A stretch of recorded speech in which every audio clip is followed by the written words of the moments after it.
মহারানী নিজের কাজে ব্যস্ত হয়েছেন। মাম্পি,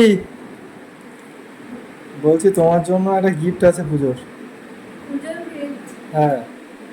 আমার তো শাড়ি কেনা হয়ে গেছে। শাড়ি কেনা হয়ে গেছে তো আর একটা গিফট আছে। কই? এই না। এটা? এটা পূজার গিফট? এই যে হ্যাঁ, এটাতে কি দেখো কি আছে, মিথ্যে মিথ্যে কিছু নেই।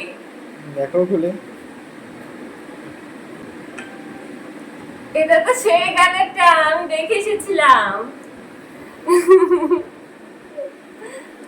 এই যে মাম্পি দোকানে দেখে পছন্দ হয়েছিল খুব।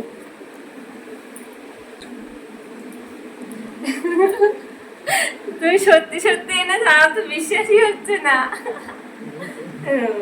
Thank you thank you.